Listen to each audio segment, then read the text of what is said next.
Welcome to the Drop the Mic Wrestling Podcast. I am your host, Michael Davis, and this man believes WWE had its best week possible ahead of their Wednesday Night Wars Revisited as AEW Dynamite and WWE NXT programs go head-to-head live this Tuesday.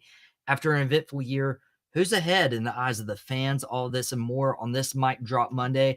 And for the first time ever, we are live on Facebook and YouTube for a Mic Drop Monday. So all that next on Drop the Mic Wrestling Podcast.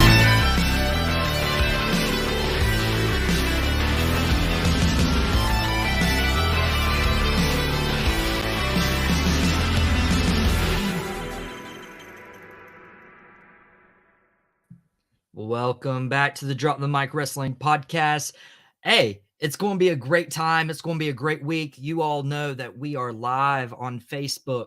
We are live on YouTube. We did this a couple weeks ago, right before the Extreme Rules pay-per-view, and I was honestly amazed with how many people enjoyed that, how many people asked questions. It was a great time. I absolutely loved it. I enjoyed doing it, and I was like, No, it's 6 o'clock on Monday evening. We have about 2 hours before Monday Night Raw. And why not? Let's go live. So we're live on Facebook. We're live on YouTube. This podcast will be available on Spotify. And you can check out all our other episodes on Spotify. We have about 4 or 5 weeks into the YouTube channel that we have started. But I say we have 2 hours before Monday Night Raw starts. And I can't remember the last time that I was actually excited for Monday Night Raw. Like, I'm counting down the hours now to watch WWE Raw, to watch WWE SmackDown on Friday nights. I haven't done that in years. And if you did not watch the last 7 days of WWE programming, starting at Extreme Rules, following up with Monday Night Raw, NXT, and then finishing off with SmackDown on Friday, you missed perhaps the best week of WWE programming, and that's no joke. And just a reminder, we're going to be doing some questions. We're filling some questions. So if you want to ask a question for the first ever live viewing of the Drop the Mic Wrestling Podcast, you can send it in on Facebook or YouTube and get your questions answered. It's going to be a great episode. But guys, WWE had perhaps its best week, and everything was on point. If you go back to Extreme Rules, the card was stellar. You started out with the Brawling Brutes and Imperium, and they were like, follow that up. And at the end of the night, you couldn't even hear Bray Wyatt's catchphrase because the Philadelphia crowd was so electric. I don't like Philadelphia, especially today. I was going to wear a Dallas Cowboys Philadelphia Eagle rivalry shirt if they had won last night. But this is a wrestling podcast. We're not talking about football. So no comments about my Dallas Cowboys falling just short to a really good Philadelphia Eagles team last night on Sunday Night Football. We're talking strictly wrestling. And you follow that up with Raw and SmackDown. Raw and SmackDown used to have an issue, okay? Over the last 2-3 years, even before then, it was very inconsistent booking. I mean, if you look at what plagued WWE, it was incohesive matchups and shows. If you watched one product on one Monday, it would look completely different the next week, or it'd be a repeat match for no apparent reason other than being lazy. It was awful. Nobody liked it. Storylines were meh. It didn't make sense half the time, or it's like, okay, we've seen this before. Okay, we're just recycling what we've been doing. The wacky characters that we had, we can only look back to Retribution. You had Mustafa Ali, but you took guys like Dominic Dijakovic and made him T-Bar. You had Mace. You had Reckoning, who was Mia Yim. Mia Yim is now in Impact Wrestling, I do believe. It was just wacky stuff. You took away Elias, you shaved off his beard, you gave him the name Ezekiel, which he did the best he could. Apparently, we get Elias's return tonight on Monday Night Raw. I'm really excited for that. Going to be a great time to see Elias back. We'll talk about that a little later. And for the longest time, the mid card felt unimportant. You know, a year ago at this time, I was like, the Intercontinental title isn't being featured on pay-per-views. The United States title isn't being featured on pay-per-views. You would forget for 2 months who even was the champion. Now, it's a completely different picture. The Intercontinental and United States titles are on pay-per-views. They are being featured in the main events. Just this past week, Seth Rollins became the new United States champion, defeating Bobby Lashley with help from foe/friend Brock Lesnar with that. It was just the mid card was who cared? You know, same thing with the tag team division. Nobody cared. That's why the Revival left. They became FTR, and they're now in AEW and all across the world just collecting belts the way that it can. But last week's Raw and SmackDown were really, really good. You had D-Generation X opening the show with a really hilarious skit backstage, kind of playing reference to when DX got that letter back in 96, 97. It's probably 97, where they couldn't say X amount of words, and then they took that letter from the network on stage to say all of those words. It was a great State of the Union address back from 25 years ago, give or take. And then, you know, they replayed off that. You had Gargano and Austin Theory finally, Gargano going over. I think Theory's lost his last 10, 12, 15 matches in WWE. It's a lot. It's a lot. And then you had Brock Lesnar return. You had the OC return. It almost looked like AJ Styles was about to join Judgment Day. You were kind of expecting a swerve. And then all of a sudden, the OC comes out. Luke Gallows, Carl Anderson back in WWE. You had Brock Lesnar return to attack Bobby Lashley. This might actually be Brock Lesnar's first non-world title feud or rivalry since maybe 2019. And it's been a while. You know, I remember Lesnar going back and forth with Goldberg. I think one of them had the title at the time. And then SmackDown. SmackDown was perfect from start to finish.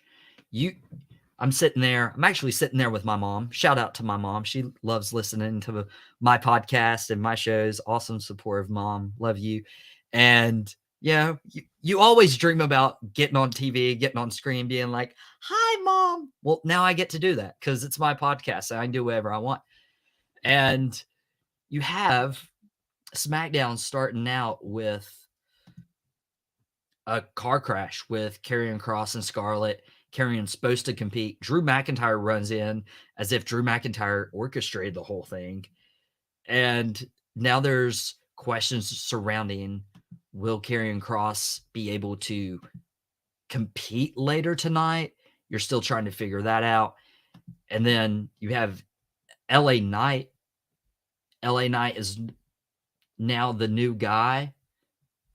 He's no longer Max Dupree, which I've been very critical. I've been very critical of the name LA Knight.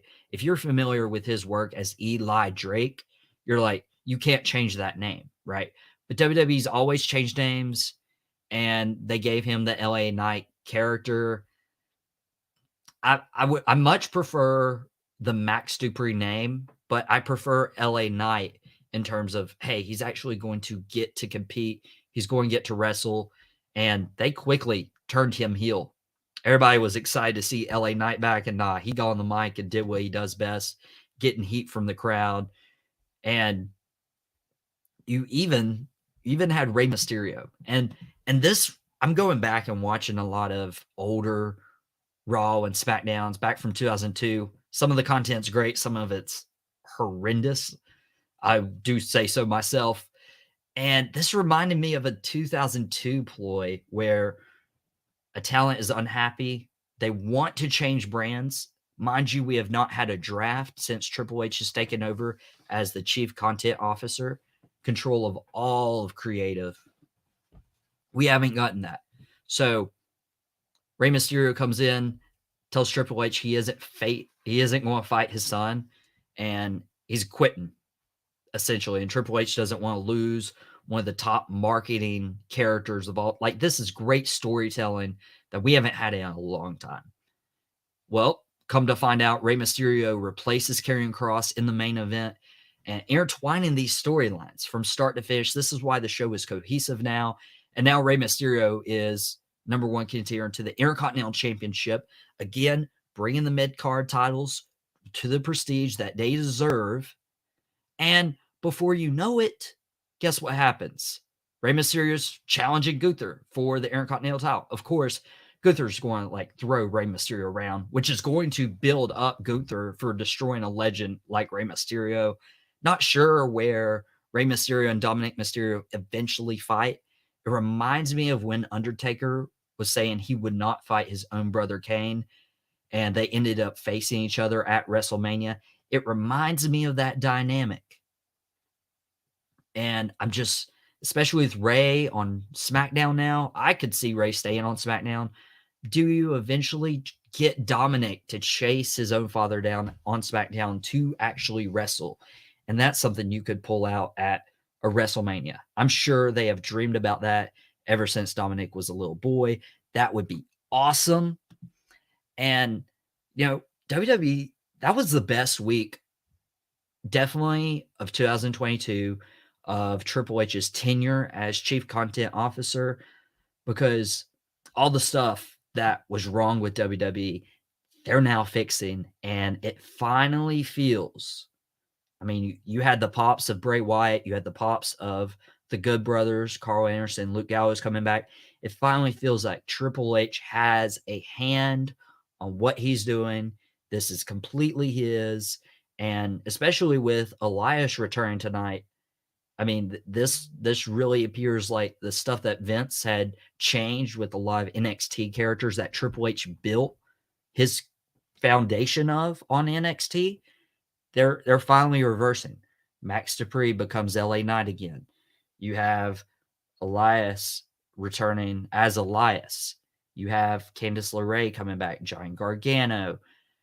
It's beautifully written by WWE right now, and I'm not going to,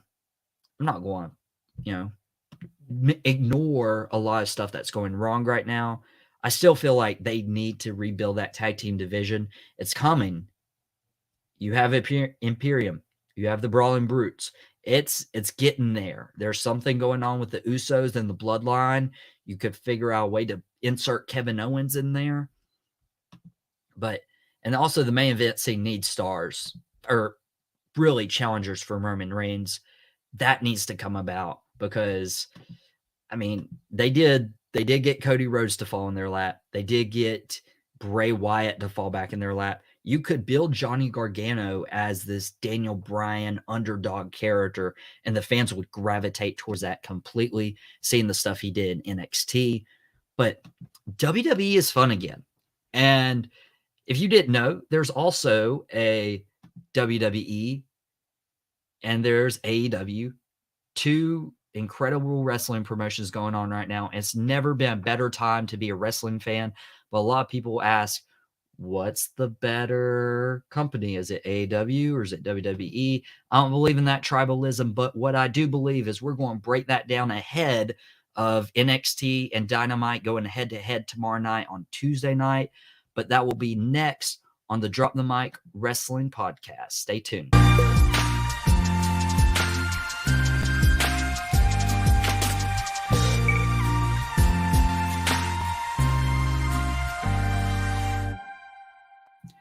Welcome back to the Drop the Mic Wrestling Podcast. I'm your host, Michael Davis. If you are joining us live for the first podcast ever live on Facebook and YouTube, you can see on the bottom scroll right there, we want your questions. You can send a comment into YouTube. You can send a comment into Facebook.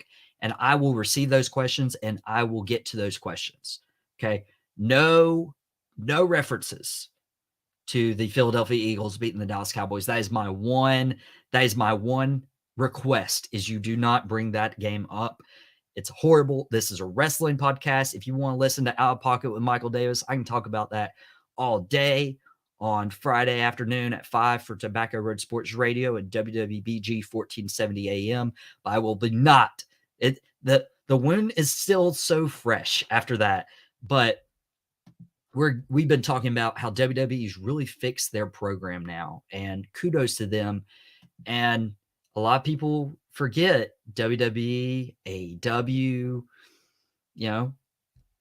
you can like both. I just want that to be clear. Okay. If you're a wrestling fan, you can like both.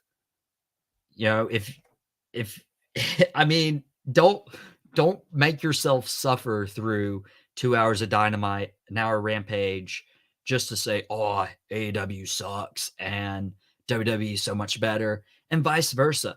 Don't make yourself sit through 3 hours of Raw and 2 hours of SmackDown, 2 hours in NXT, and say, oh, WWE sucks and this and that. And because guess what? You can't blame Vince McMahon anymore.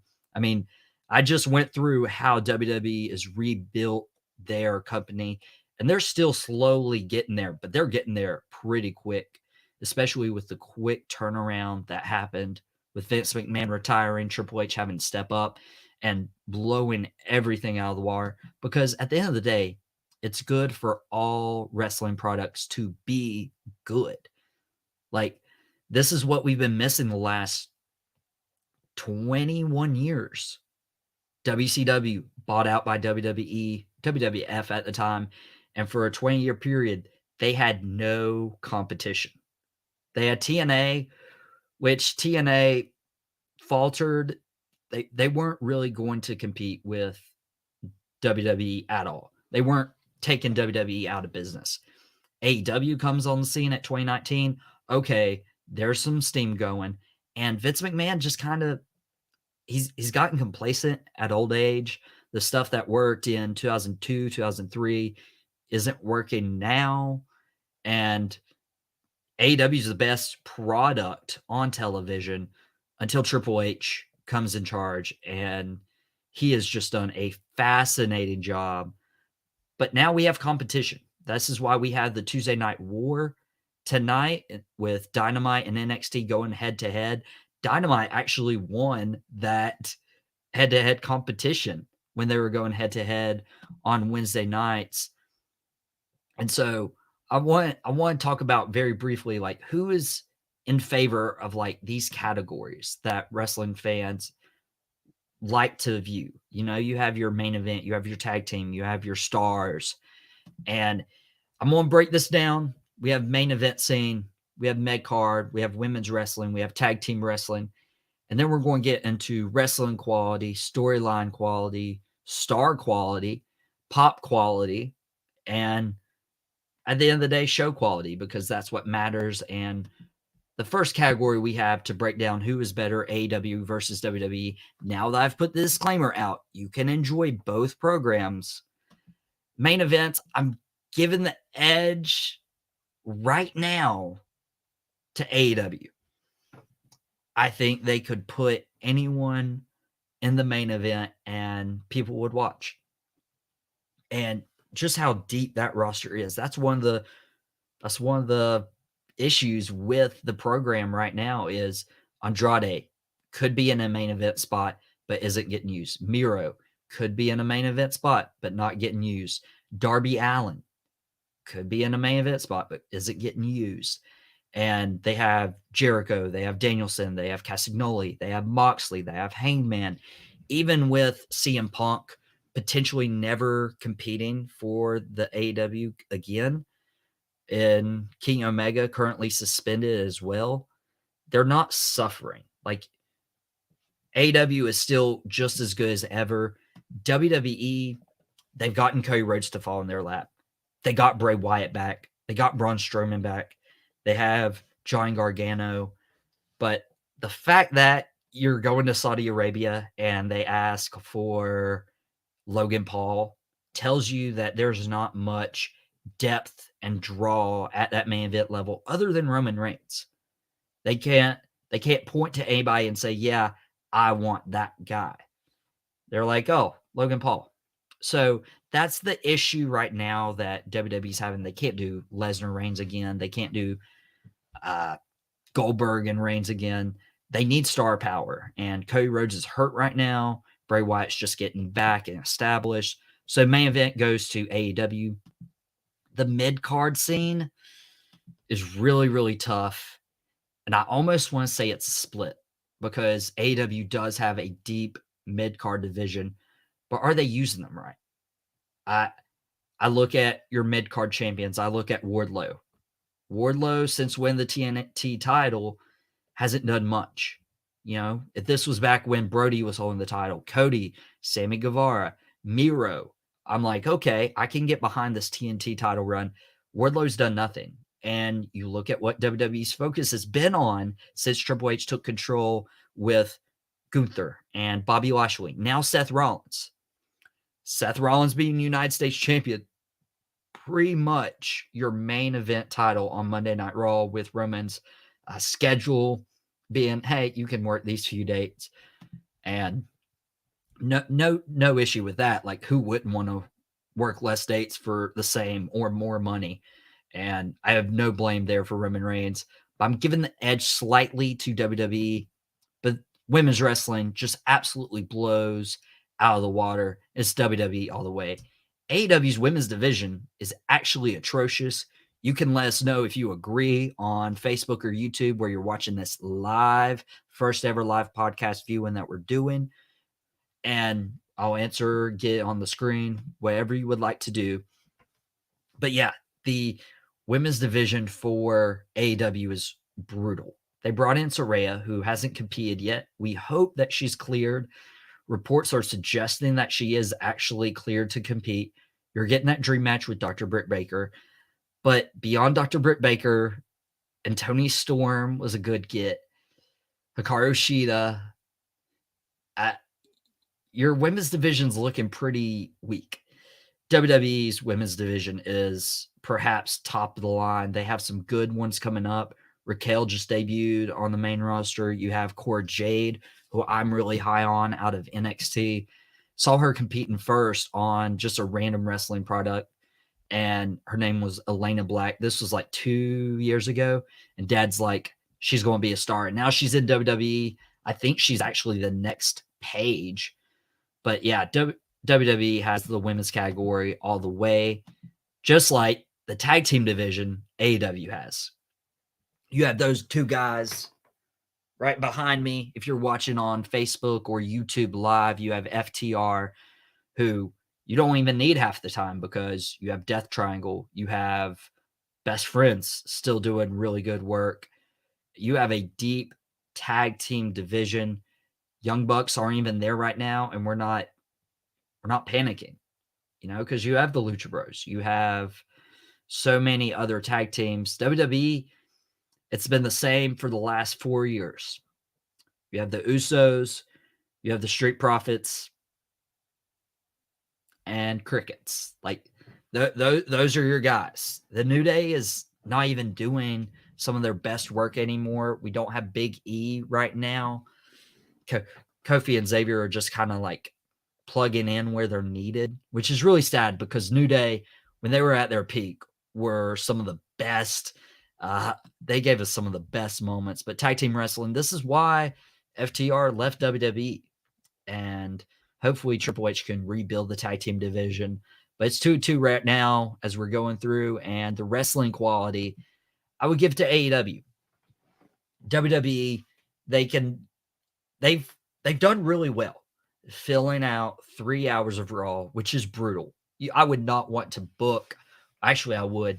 WWE, if you're listening, you can hire me. We can talk about me coming to book your shows. But you're doing great right now. No offense. You're doing absolutely wonderful. Booking 3 hours is no easy task. And booking 2 hours of Dynamite is much easier. So with the wrestling part, I feel like AEW does well. They'll usually have a good match at the start. have a good match at the end, have a really good match in the middle, and you're like, okay, any of those 3 matches can main event. And when they face each other, Bandito, Chris Jericho, I was like, this could be match of the year, and just secretly match of the year on weekly programming. It's AEW all the way. Storyline quality. Oh, this is really tough. Storyline quality, because WWE storylines are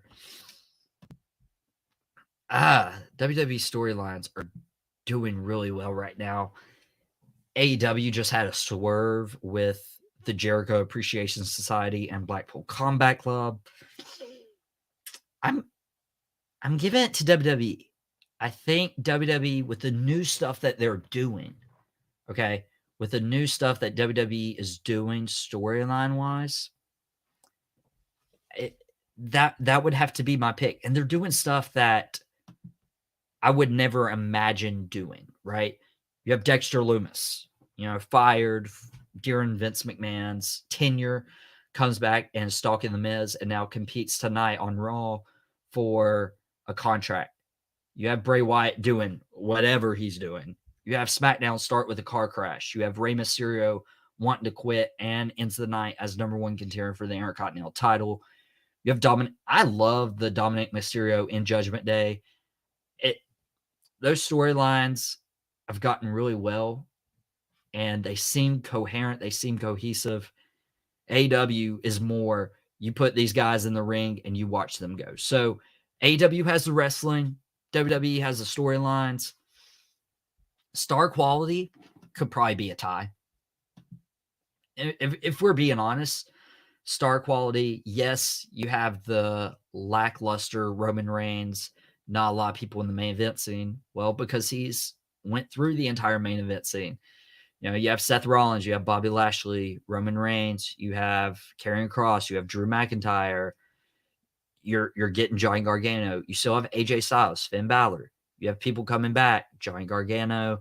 You have Bray Wyatt coming back, Cody Rhodes when he gets healthy.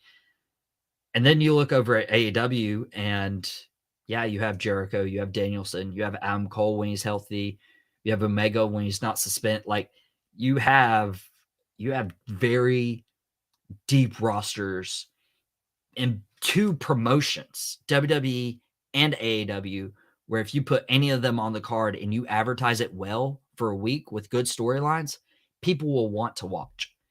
AEW also has the benefit of getting people from Ring of Honor, getting people from Impact, getting people from New Japan that can appear on the show and do just as well. I think star quality could be a tie.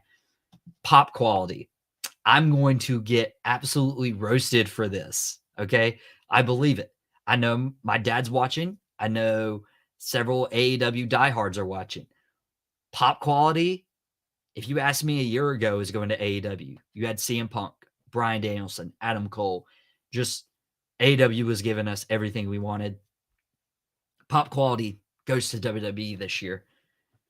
You had Cody Rhodes show up at WrestleMania. You had Bray Wyatt show up at Extreme Rules. And a lot of people were expecting both. And like I said earlier in the show, you could not hear Bray Wyatt say his trademark phrase because the Philadelphia crowd was going absolutely bonkers. You have the OC coming back. You have Johnny Gargano, Candice LeRae. You had Karrion Kross. Like, WWE has gotten those pops. Heck, if you asked me 6 months ago, I put AEW high on this list, and it's not even close. Tides changed. Pop quality, WWE. And last but not least, show quality. So the way I look at show quality is, I think Dynamite is really, really good. I think Raw is watchable and coherent, cohesive, and really, really good. So I look at Friday, and you got SmackDown, and then you have Rampage. Rampage might now be the weakest program on television right now. Rampage is not good. Okay. Rampage is really hard to get through, and it reminds me of watching 3 hours of Raw. So if you can't get me excited for 1 hour of Rampage, and I'm excited about 3 hours of Raw, used to, I would sit through 2 hours of SmackDown, bored out of my ever-loving mind just to get to Rampage because I was excited for Minoru Suzuki versus Bryan Danielson. Like, that was the stuff I looked forward to. Now I'm giving show quality to WWE, to Raw, to SmackDown, to NXT. They have 7 hours of programming weekly to come up with, and they're doing it really well. AEW has half of that, and they can't even deliver on Friday nights at Rampage. And this is all perspective. You could agree, you could disagree, whatever have you, but we're going to see a lot in this head-to-head matchup with AEW Dynamite and NXT for WWE. We're going to talk about that a little bit after the break. And when we come back, just a reminder that you can ask any question you would like on Facebook or YouTube as we're doing this live. It'll be on Spotify tomorrow, and you'll be able to go back and watch this. But if you want your question or a comment of yours on what I've talked about live on the show, we're welcoming those. You can just drop a comment on Facebook, drop a comment on YouTube, get to that. You can also follow the podcast on YouTube, on Spotify, on Facebook, on Instagram. We have some really good stuff, okay? And speaking of the really good stuff, if you are on our Facebook or YouTube right now, you're going to be able to see the logo during the break, our brand new logo that was made. Really excited about that. But when we come back, we're going to talk about our rose, our bud, our thorn, and what's happening this week, including NXT versus Dynamite head to head next on the Drop the Mic Wrestling Podcast.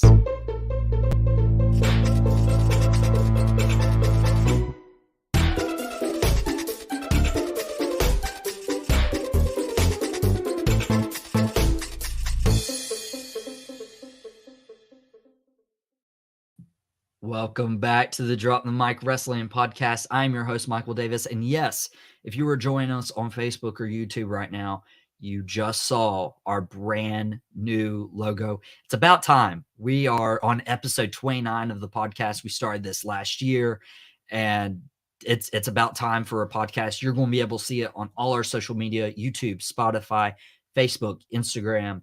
And if you have a question for the show, just drop it in the comments, Facebook or YouTube. It'll get to me either way. But right now, we have our very beloved segment. We hear that you guys love this segment.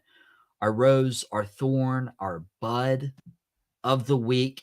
And if we're looking back to, I'll go ahead and say it, the thorn. The thorn is, I was really looking forward to Monday Night Raw. It was great. I think it was, from Saturday to Friday, the best week WWE's had all year. And I hope they continue to build on that momentum. I would say that the thorn was D-Generation X.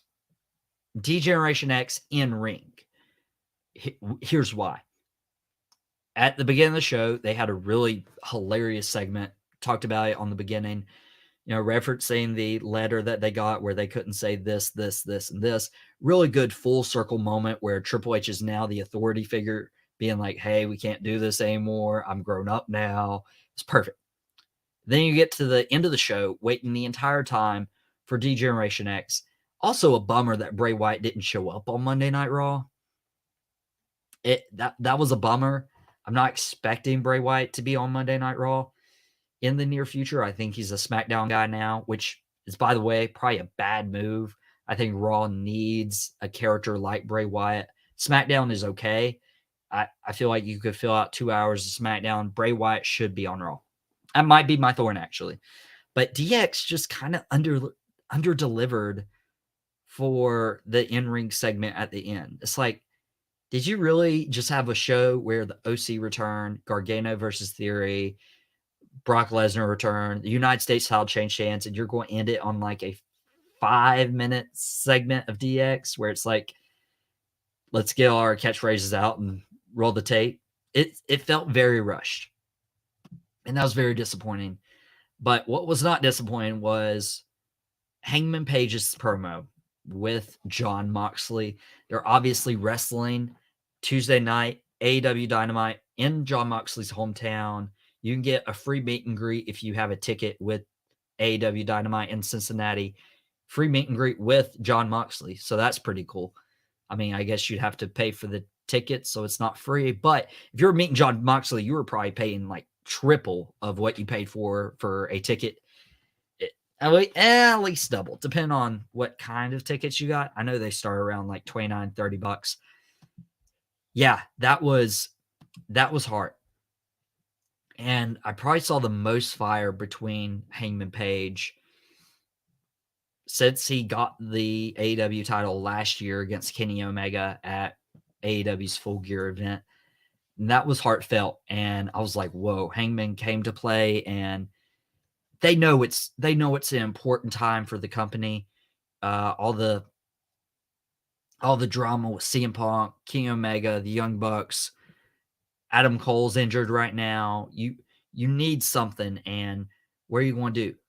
AEW's done a really good job of putting it on the back of their backbone. Like, you have Jericho speaking out, you have Danielson, you have Moxley. Moxley resigns a 5-year deal. Also a coach and mentor taking on those roles. And now you have Mox and Hangman Page, two of the AEW staples from the very beginning, meeting for the first time one-on-one for the world title. And their promo was great. MJF lurking up in the press box. Perfect. And my bud, Elias, returning. I am so excited for Elias to return. See if he's like grown out his beard at all. See if he references Ezekiel. It's going to be pre-fight. And it's even funnier because Kevin Owens is now a face, so he can't really come out and challenge this.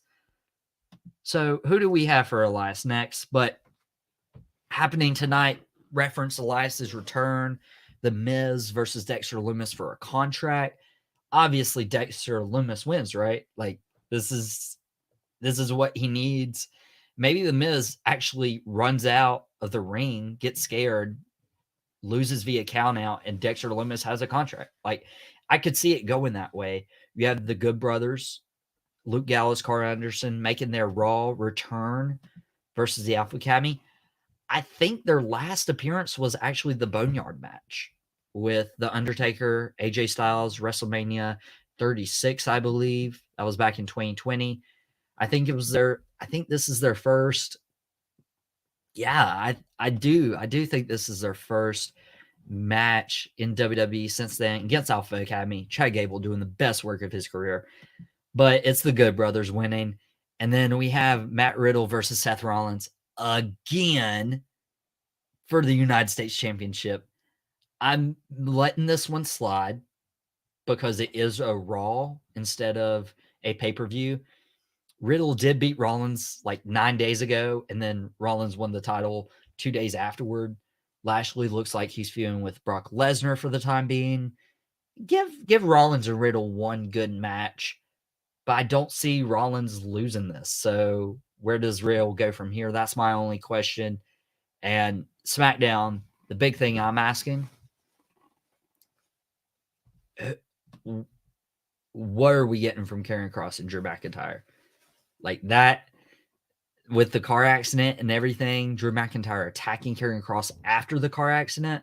It's like, okay, something's going down here. I'm really excited for the story they tell. And with Bray Wyatt, if you didn't watch the promo with Bray Wyatt last week, we haven't touched on it yet this show, but it feels like this is just the direction I'm thinking. It feels like Bray Wyatt is revealing a completely new character for us. It's like, okay, this is me. This is Wyndham, pretty much. This is who I am. Thank you so much for helping me. Thank you so much for meaning the world to me. And here his mask is like coming on the screen. Basically, Bray Wyatt saying, revel in what you are. Like, first of all, Bray Wyatt had me in tears when he was thanking the crowd and everything. Thank you. You saved my life. I thought nothing I did mattered, and now it does, which I felt came from the heart. But then it's like, oh my gosh, this guy's so good. This is setting up a story. That was Bray Wyatt. And then revel in what you are. He's trying to fight his inner personality to not be who he was. Because I talked about this on the rundown with Desmond Johnson, talked about this on Out of Pocket. Like, Bray's always been a bad guy. Now fans are going to be more apt to cheer him because he's back. What happens? And so I'm excited to see what SmackDown is. But NXT versus Dynamite head to head, people are saying that WWE is going to hype up NXT a lot tonight. Heavy promotion, trying to get viewers away from AEW Dynamite to Tuesday night NXT. And looking at the card NXT has right now, you have Cameron Grimes having 2 mystery partners versus the Schism, led by Joe Gacy. This rivalry isn't over yet. I'm excited to see what Joe Gacy and Cameron Grimes would do at Halloween Havoc. You have Alba Fire versus Sonya Deville. Sonya Deville returning to NXT. We haven't seen Mandy Rose. Mandy Rose going through some personal stuff right now. Seeing if Sonya Deville can kind of bridge that gap until Mandy comes back. You have Lorenzo facing an opponent of Tony D'Angelo's choosing. There's a lot of mystery opponents. I'm going to get to that because that's important. They did announce Raquel Rodriguez facing Cora Jade. Raquel, a part of SmackDown. Roxanne Perez had to come to SmackDown and say, hey, I need your help. So Raquel, SmackDown Superstar, is going to appear on NXT to face Cora Jade. That'll be a good match. And then Cora Jade's going to come on Raw and select an opponent there to face Roxanne Perez tomorrow night. So we have 1, 2, 3, 4 mystery opponents that have not been named yet for 3 different matches. And this is where the heavy promotion happens. This is how they get you. I feel like WWE is going to use that pop, that, oh my gosh, can you believe someone from the main roster is on NXT right now, to get people to tune in, because AEW has a stacked show. You have Jon Moxley and Hangman Page. Moxley wins that match in his hometown. They're building up Moxley and MJF. That's probably happening at Full Gear. This is going to be a match that tears the house down. Then you have Chris Jericho and Dalton Castle. Not a fan of Dalton Castle's gimmick, but he is dedicated to it. He is over with the fans. I feel like Jericho wins that one. And Death Triangle and Best Friends, I really hope Death Triangle wins this one. I've been very impressed with Pac. He's probably been the best wrestler the last month. And he wrestled 2 title matches back-to-back a couple weeks ago between Rampage and Battle of the Belts. He defended the All-Atlantic title against Orange Cassidy last week. Orange Cassidy won. Well-deserved with Orange Cassidy's character work. But, man, I don't want to see Death Triangle lose these titles right now. Then you have Toni Storm defend the interim AEW women's title against Hikaru Shida. That's going to be a good match. Those are 4 quality title matches. I could see any of them main eventing, but they're putting out all the stops knowing they're going against NXT. And then MJF speaks, and I was watching AEW Dynamite with my dad last week, and he'll have his phone. He'll be like playing this game or whatever. Love you, Dad. But he's like, I don't have a double chin, or I would be doing this very perfectly. My dad will be on the phone watching wrestling, and then he'll very seldomly put his phone down. He put it down for a couple matches at Extreme Rules, but as soon as the letters MJ, he dropped the phone because he knew the last letter was F. It was Maxwell Jacob Friedman, and he was coming on TV just to talk for 2 minutes, and that was a great 2-minute promo backstage, and he's money. So anytime they have put together a stacked show, and rightfully so, because the Wednesday Night War has reached Tuesday night. AEW won that war, and I don't know, like head to head, I'm watching AEW live. You can't miss those 4 title matches. I'm gonna have to go back and watch NXT, but we'll see. We'll see who puts on the better product. But that has been the end of our first ever live podcast for the Drop the Mic Wrestling Podcast. It's a Mic Drop Monday. You can follow us on YouTube. You can follow us on Spotify, Facebook, Instagram.